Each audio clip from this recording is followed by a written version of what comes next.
This flak jacket, or this under armor as they call it, is very useful. It's very light. In Ukraine I was injured. We took direct artillery hit and I had a pretty heavy brain concussion. My ears were blown out. Now I'm pretty much deaf in one ear. I was wearing a flak jacket, not this one. I was actually a full protective one, very heavy. It was like 20 pounds. Lots of artillery and gunfire, so it was a real deal.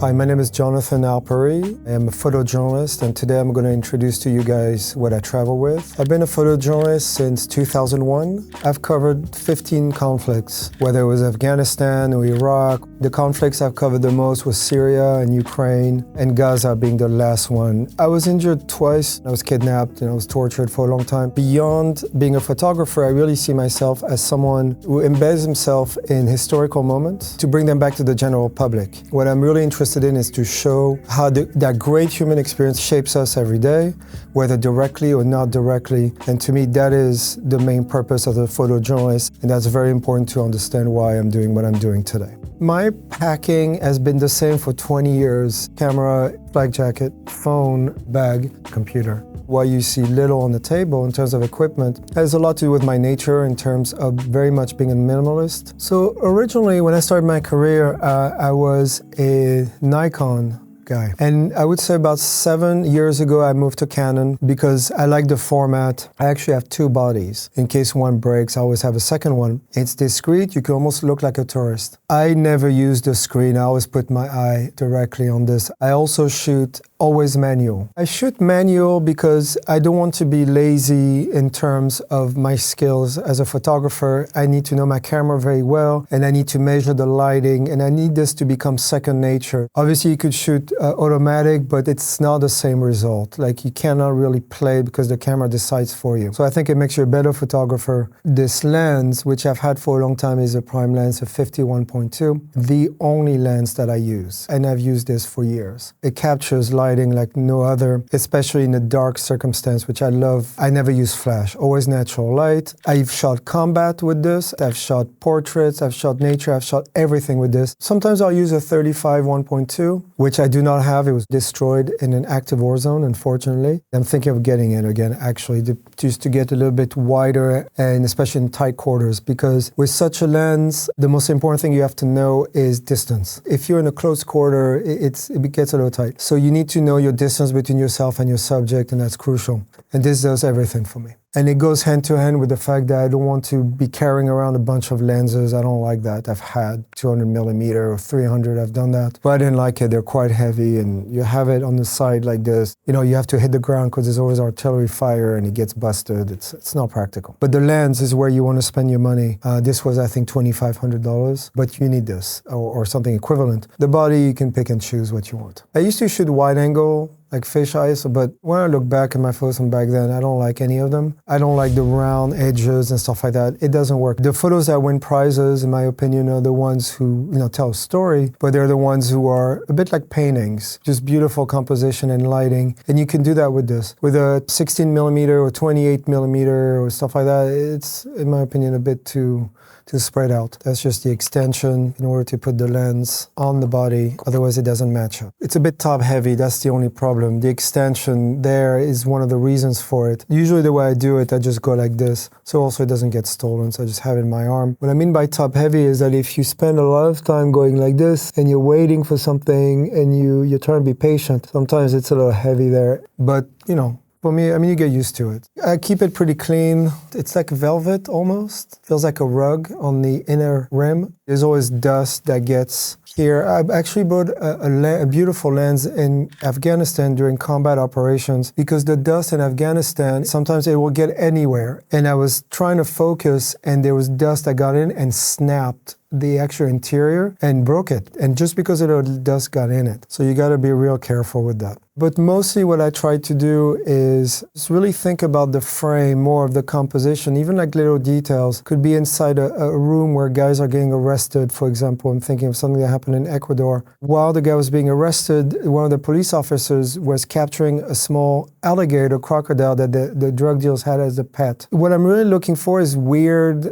things, just off. But if you're able to do that, I think that makes a much more powerful photo that tells a story rather than looking for something completely exotic or angles or even lighting sometimes. And the other thing as well is when you photograph death, try not to show it. To some people, it might seem like voyeurism, and it is. Photography is voyeurism. And I know it sounds weird to say because it's someone's death. There's a photo I took when I was covering the war in Nepal. All the peasants were gathering, looking at it. So what I did is I went down the slope of the road. I just shot the hand. And on the right, there was a woman who was going like this, covering her mouth out of disgust. Looking at her explained the situation instead of just having just the whole thing. To insinuate a situation, I think, is much more powerful than just being in someone's face who's just been killed. In terms of memory card, I only have 2 as well. I've been using the same ones. Actually, you should have more. Don't listen to me on this one. It's mostly about the memory that you need and how many that you want. So they're more or less the same. One of the ultimate safeties is the memory card. I will keep the photos because sometimes you could get arrested. It's happened to all of us. And they take away your gear and you lose everything. So what I'll do is I'll just remove the memory card and hide it on me and then just close it or put another one in that has almost nothing. And only once the guy was like, how come there's nothing in it? I was like, oh, I played dumb. And I said, oh, I forgot, I'm an idiot. He made fun of me. And I was like, all right, I'll just take it this time. The camera was replaceable, not the photos.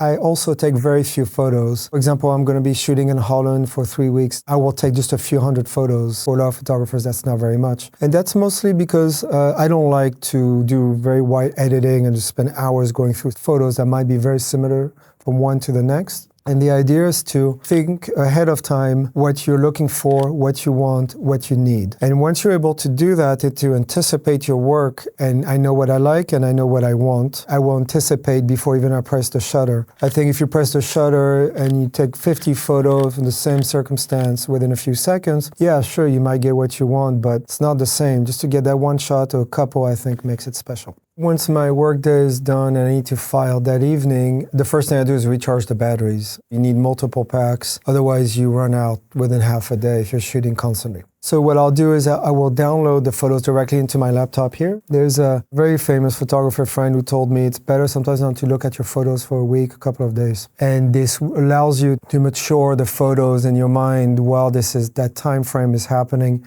And then you start looking at them. Sometimes if you look at the photos right away after shooting them that day, you might edit it wrong, and it's very true. And I will never edit more than 20 photos. I was working in the Congo, and I went to see Paris Match in Paris, and I had this photo essay on gangs. My editing was 250 photos. So I went to the office, the main guy at Paris Match at the office in Paris, and he's like, Jonathan, your photos, they're very good, but I don't have time to see. He yelled at me. He said, you're wasting my time. It's like, next time come back with 20 photos, which I did, and then it got published. Looking back in hindsight, he did the right thing. He was like, you can't show up at a major editor's office and say, here's 250 photos, and please go through them. They don't have time. So now it's stuck with me to this day. When I do a final edit for a client, I will send 20 photos, sometimes even less. The editing portion of the work has always been very difficult for me. I'm not very good at it. I look for photos now that are always a bit more artistic, something that insinuate circumstances, not so much news kind of photos. So I will step away from that. Like if you shoot with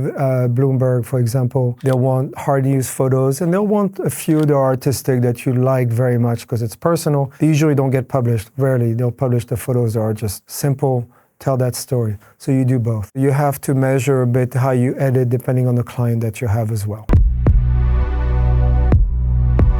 The flak jacket was made by this new technology from these Colombians that I know, Colombian company based in Miami. Very light. You could put it under your t-shirt or your sweater. It protects you against gunfire. It does not protect you against artillery fire. Machine gun fire, if it's very close, it'll go through as well. And it has no side protection, so it's very light. It's a bit like certain American football players. They get hit a lot and they get injured because they want to be nimble and they don't use as much of protective gear. I want to be able to run quickly. I want to be able to lie down. I don't want to be burdened by a very heavy flak jacket, which I've worn. Of course, I didn't like it. I also don't wear a helmet. I find it very distracting. It stops me from taking, I think, the right photos. So this flak jacket has been great. It's been in many conflicts with me. I was injured twice. In Ukraine, I was injured at infantry battle in a small town called Shelokine, which is near Mariupol.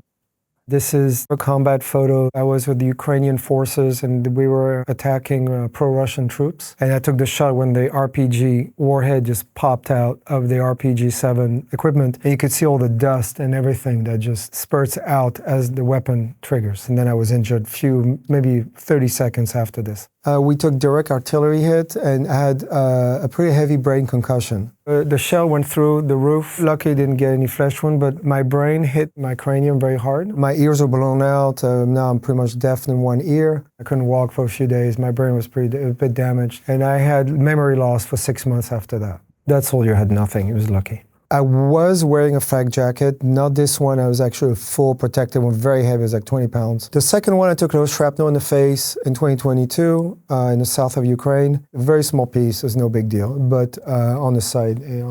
I mean, I know guys on the field, they don't wear anything. I know one in particular who's a good friend of mine. I've never seen him wear anything ever, and he's been in many wars, and he's never been injured once, so he's a lucky guy. When it comes to the risk level that you take in an active combat zone is really up to you. If you don't want to do it and you're scared, it's okay, and everybody will understand. I've never heard anybody tell us that you're a coward, you should go in there. You're not a soldier. Your point is to survive and to do the work you have to do and bring it home. I know guys who were injured or killed after many years of experience. Others were killed right away. They were brand new, in Syria especially, so it really is a bit of luck of the draw. Syria, I remember, was a very scary experience for me, the way they wage war in the Middle East. A lot of massacres, a lot of killing of civilians, a lot of kidnappings, and a lot of torturing. So it was very grim from the get-go. And unfortunately for me, this happened on my third trip. I was kidnapped by my own rebels I was covering, shooting with, who decided to sell me to another group. They caught me at a checkpoint, but it was already organized for days before. They knew I was coming, and they had pretended to be a regular checkpoint, and they grabbed me like this, and my captivity started like this. Psychologically, you don't realize that you're kidnapped. You don't want to believe it. It doesn't make sense to you because you're covering their side, and therefore they're supposed to protect you, which is usually what happens. And for them, it was an opportunity to get money, which they got. It wasn't anything personal. Of course, you take it personally because they take everything from you, your equipment and your freedom, but you don't know if you're going to make it. I was held for months and tortured for, I think, the first 6 weeks. And the area where I was in was getting worse and worse. So as my kidnapping period was prolonging itself, I mean, the guys were going to battle more and more often, sometimes leaving me alone. I was in this house where I knew I was in deep trouble, not only because I was kidnapped, but also because I was going to get killed. I knew I was going to have a bomb. And I was actually okay with that.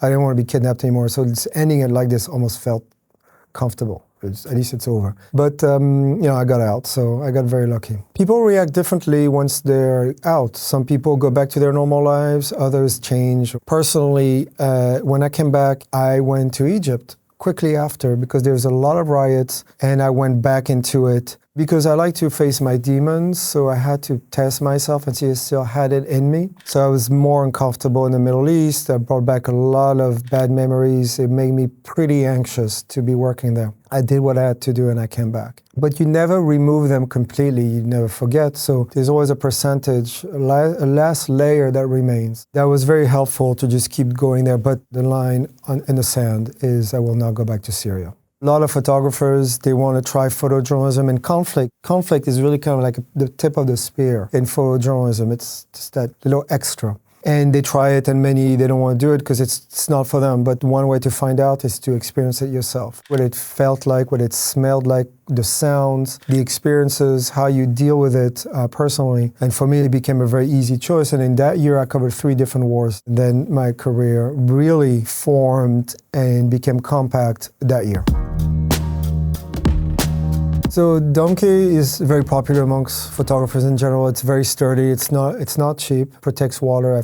I've carried this for years. I do have a bigger bag as well. You could put a bit more stuff in it. This looks like I'm just a tourist, which is what I want. You want to disappear in the environment. You don't want to stick out. That's why this flak jacket, or this Under Armour as they call it, is very useful. You can see there's only 2 or 3 segments within the bag. Sometimes I bring 2 bodies, put 1 lens in it, or sometimes 2 lenses, so it's quite small. The way I try to hide my camera, I have this on the side like this, and I will have this as well on this side, and I will have it kind of like this. People can tell there's a camera, but you have to look for it. Otherwise, if I'm walking down an area that's not so good, I try to be a bit discreet, and this works well. And I can easily just take it out like this and very quickly take the frame and shoot it. One of the important things that every photojournalist finds out quickly is to disappear within a new environment and be discreet as possible. And that's something I'm very good at, just being very low-key, mingling, and just being there without people worried about your presence. Most of the time, I don't really take photos in the beginning. I sort of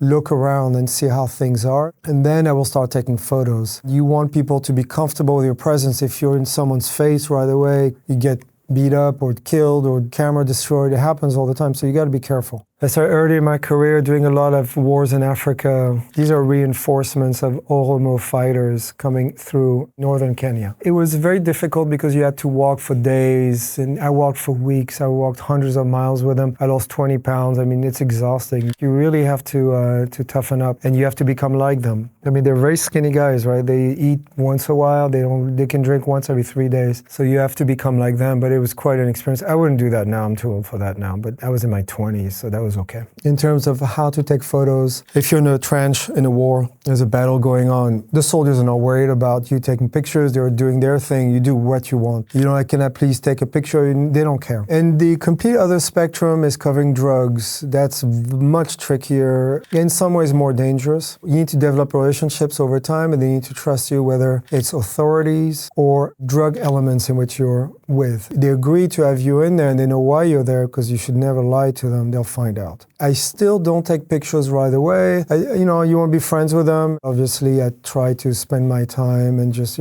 sometimes you don't take a picture for half a day. And then, and then at one point they say, yeah, it's okay, take a picture. You want to see this. And then they bring you, sometimes it just snowballs into getting everything. And then sometimes you just don't take pictures because you'll get killed. They'll shoot you. So you just don't do it. I mean, there are photos that I have in my mind that I wanted to take. I will always regret until the day I die, because if I had taken it out, they would have shot me, and I just have that vision in my head still of what the picture would have looked like. An incredible photo of Red Command soldiers in the favelas in Rio, which were being blessed by a priest. And I almost took my camera like this. They knew I was there. And the priest that was my contact took my hand and pushed it down quickly. He said, don't take a picture now. They're going to get real, they're going to kill you. But I will always regret not taking that picture. But, it's that of your life, so. This is obviously the Apple phone. Over the past couple of years, I've been taking a lot of small videos, and I will complement the photo essay with some video. Sometimes photography does not bring out something that's very active, a scene, but this will. And I've got some great footage of combat stuff, drug war stuff, because you have the sounds. And Bloomberg got me into this because they're the ones who were telling me they were saving costs, and they said, we cannot set you and a cameraman, so if you can take a bunch of videos, and I would do that too. I don't like doing it that much because I find it distracting if you see a nice frame. So usually I'll pick up the camera and take it, but you can't really do both. So here you have it. This is the little gear that I use on the field. And now you will see some of the more traditional equipment that I've used in the past and to this day. Before Canon was my camera of choice, I bought this very early in my career as photography was transitioning into digital. This is a film camera, so you had to load in the back. I did all my work in the Congo with this camera, which got me my first contract as a professional photographer with Getty Images in 2003. I was shooting black and white film with the gangs I was working with in Kinshasa. For any photographer who's now working with film, I think really gives you an edge in how you see the world, how your eyes connect with your camera. Number one, because when you use film, you have 24 or 36 frames, so you know you're very limited in terms of the pictures you want to take, so you quantify your work depending on the frames that you have within your camera. So you cannot waste photos, or you have to be careful. And you also need to know how to use manual. You don't have a screen in the back. You only see the end result after you develop the film. The lens I had bought when I was using this specific body, it was a 28 millimeter. It was also Nikon. And that lens was destroyed in the war in Afghanistan because of the dust. It just went into the mechanical system and broke it. So this is a very special camera. This is obviously Rolleicord. It's a German company that was active from, I think, 1933 to 1976. And this is from 1956. I bought this in Paris for $500. I used to do a lot of medium format. The quality of the film of this camera is unprecedented. There's nothing like it. Better than this, better than any digital camera. So what you do is you open it from the top in order to focus. So it pops out, you put your eye on it, and you focus here till you turn it. The 6x6 film is the best. Perfect for exhibitions, photography books. Now obviously you need to know what you're doing. You only have 12 frames. The film is very different. So you open it like this. You have to pull this out like this. And once you do, you take this out and you have a little slit here in the middle. There's a tongue at the end of the roll, and you put it in there, and then you put it back like this. And then you attach it from this side, and then you roll it, you close it, lock it like this, and then you're ready to go. You need to be able to measure the light very carefully because you only have 12 frames per roll, and they're quite expensive to buy and they're expensive to develop. So you really need to have a tripod and set it up in order to get the quality. So once it's attached to the tripod, you press like this will pop out. And this is a bit like a lens. So what you do is you put your eye in it, and you turn here until you get the perfect measurement in terms of focus. That's very tricky because it only focuses on one point. You have to measure that properly. There are guys who were covering the war in the 50s in Indochina. They were shooting conflict with something like this. It's a very difficult thing to do. So the book that you see here, in 2004, when I was living in Southern California, I just came up with this idea to photograph World War II veterans from as many different nationalities as possible. I photographed over 225 veterans, 62 different nationalities from both sides. And as the project developed, I realized I wanted to do a lot of small nationalities. There was an opportunity to do a book. I had a friend of mine, Alex Grand, who was the designer of this book, who's a photographer as well, and I worked with him in Brazil. We selected, I think, 40 veterans, 20 Axis, 20 Allies. So this is an Italian veteran. He fought with the German army from the Balkans. He was from Austria, Slovenia. He was from the Czech Republic, fought in the Red Army. He fought with the Germans. So you see you have all different kinds, Belgium, Japanese, Romania. He fought on both with the Germans and against the Germans in '44. And I interviewed every single one of them. And this is the final product. I'm often being asked how it is to be a photojournalist, especially the war photography. It's very competitive, massive egos left and right of people thinking more about themselves and their careers. It's very childish and lots of guys don't like each other. However, when it comes to difficulties on the battlefield or something happens, we all help each other. No one will ever let you on the wayside. I would argue that because it's become so hard now to be a successful photojournalist because you're competing against new technologies and now you're competing against local guys. They are very good. And for the young generation who's getting into that business, I wish them very good luck because it's gone very hard to get on the field.